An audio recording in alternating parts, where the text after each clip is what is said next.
नमस्कार। आज के मुख्य समाचार आप सुन रहे हैं जयवंती आसवानी के साथ। राजस्थान पत्रिका भाग 1 राष्ट्रीय अंतर्राष्ट्रीय समाचार दिनांक 24 जनवरी 2021। रिकॉर्डिंग क्लब अपने सभी साथियों से निवेदन करता है, साथियों अपनी वर्ष 2020 की सहयोग राशि रिकॉर्डिंग क्लब में जमा करवा के रिकॉर्डिंग क्लब के द्वारा किए जाने वाले कार्यों को सुचारू रूप से जारी रखने में अपना योगदान दीजिए। अपनी सहयोग राशि जमा करवाने के लिए ऑफिस नंबर 7737868659 पर संपर्क करें। ओपन सोर्स इंटेलिजेंस की रिपोर्ट भारत पर दबाव बनाने के लिए पड़ोसी का पैंतरा। बाज नहीं आ रहा ड्रैगन, हिंद महासागर का नक्शा बना रहे चीन की टोही जहाज। नई दिल्ली। पड़ोसी देश चीन बढ़ती आर्थिक शक्ति भारत पर चौतरफा दबाव बनाने की अपनी कुटिल मानसिकता से बाज नहीं आ रहा है। लद्दाख और अरुणाचल प्रदेश सीमा पर भारतीय सेना की झड़प के बीच अब चीनी जहाज भारत की जल सीमा के निकट शोध के नाम पर हिंद महासागर क्षेत्र का मानचित्र तैयार कर रहे हैं। इनमें से कुछ सर्वेक्षण जहाजों को अंडमान और निकोबार द्वीप समूह के पास भी देखा गया है। ओपन सोर्स इंटेलिजेंस के विश्लेषण में ये तथ्य सामने आए हैं। विश्लेषक पिछले 2 साल से चीनी सरकार के सर्वेक्षण जहाजों पर नजर रखे हुए हैं। विशेषज्ञों का कहना है कि इस जानकारी का उपयोग चीन की सरकार नौसेना की योजनाओं में कर सकती है। इंडोनेशिया ने पकड़ा था ये जहाज। कुछ समय पहले ये जहाज पहचान जाहिर करने वाली प्रणाली को चालू किए बिना रणनीतिक तौर पर महत्वपूर्ण सुंडा जल डमरू मध्य से गुजर रहा था। तब इंडोनेशिया की मेरीटाइम सिक्योरिटी एजेंसी ने इसे पकड़ा था। इससे कुछ वक्त पहले मक्कासर जल डमरू मध्य में चीन के टोही ड्रोन विमान को भी देखा था। इसके बाद इंडोनेशिया की गश्ती नौकाओं ने शियांग यांग होंग को इंडोनेशिया के एक्सक्लूसिव इकोनॉमिक जोन से बाहर भेज दिया था। ये पहली बार नहीं है जब चीन का कोई टोही जहाज इस क्षेत्र में दिखा हो।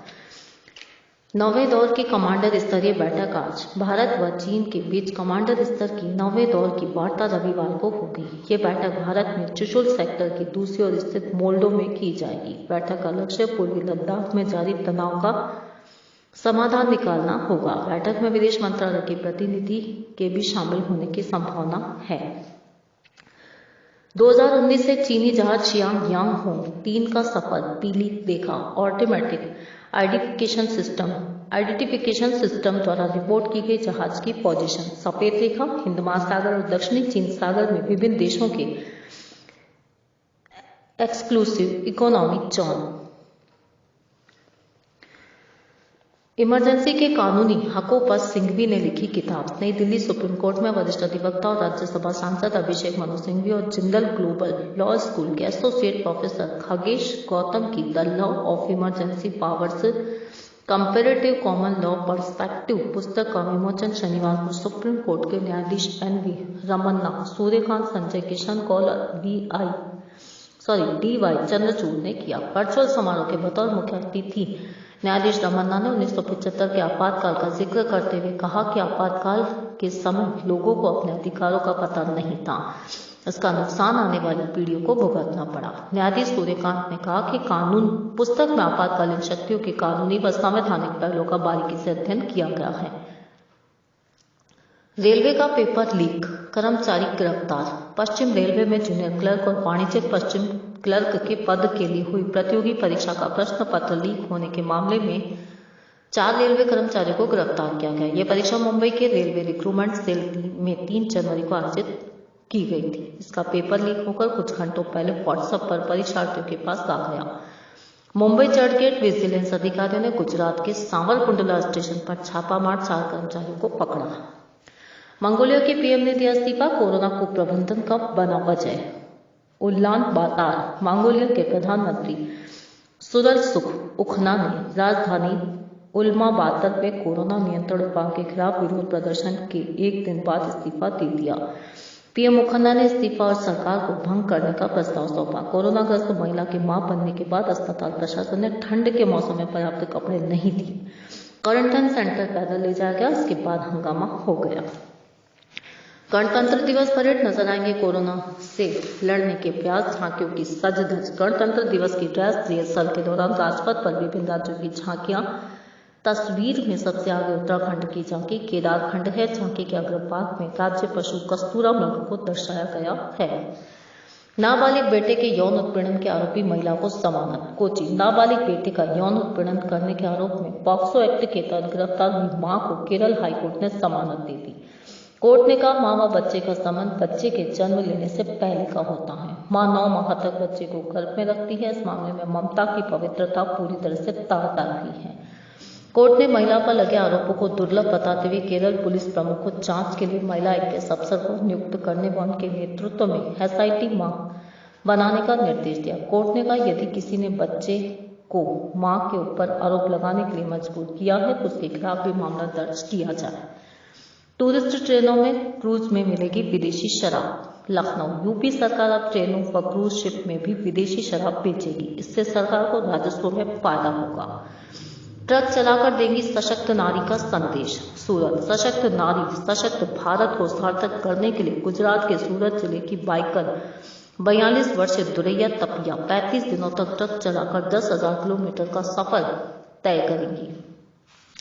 इस दौरान वे 13 राज्यों के 4,500 गांव से गुजरेगी। सुरक्षा सेतु देशव्यापी ट्रक राइड 26 जनवरी को सांसद BR पाटिल के फ्लैग ऑफ करने के साथ शुरू होगी। दुरैया ने बताया, वह बतौर बाइकर नेशनल और इंटरनेशनल बाइक राइड कर चुकी हैं। देश की नारियों को उनकी शक्ति का एहसास कराने के लिए ट्रक राइड कर रही हैं। दुरैया स्वच्छ भारत, आत्मनिर्भर भारत व सशक्त भारत के नारे को बुलंद करेंगी। निःशुल्क मास्क, सैनिटाइजर, डस्टबिन व महिलाओं को सैनिटरी पैड भी वितरित करेंगी। इटली में टिकटॉक पर केस दर्ज, 10 साल की बच्ची की हुई थी मौत। मिलान। इटली की डेटा प्रोटेक्शन अथॉरिटी ने ऐसे यूजर्स की टिकटॉक के डेटा तक पहुंच को तत्काल ब्लॉक कर दिया जिनकी उम्र 13 साल सत्यापित नहीं हुई है। सिसिली में 10 वर्षीय लड़की की मौत के बाद ये कदम उठाया गया। वह टिकटॉक पर एक ब्लैकआउट चैलेंज में भाग लेते हुए बाथरूम में बेहोश मिली। बाद में उसकी मौत हो गई। राजभवन मार्च। मध्य प्रदेश में कांग्रेस की रैली। भोपाल। मध्य प्रदेश में कृषि कानूनों के विरोध में कांग्रेस ने पूर्व CM और पार्टी के प्रदेश अध्यक्ष कमलनाथ के नेतृत्व में भोपाल में एक रैली निकाली। राजभवन तक मार्च से पहले ही रोशनपुरा मार्ग पर रैली को रोकने के लिए पुलिस ने वाटर कैनन और आंसू गैस के गोले छोड़े। हल्का लाठीचार्ज भी किया गया। इलाहाबाद हाईकोर्ट 34 साल चला मुकदमा, कोर्ट ने कहा निर्दोष है याची। प्रयागराज। उत्तर प्रदेश में पत्नी के जहर खाकर खुदकुशी करने के मामले में आरोपी को करीब 34 साल बाद न्याय मिला। 1986 से अब तक चले आ रहे मुकदमे में 5 आरोपियों में से 4 की तो मौत हो गई। बचे एक आरोपी को इलाहाबाद हाईकोर्ट ने निर्दोष बताते हुए उसकी सजा रद्द कर दी।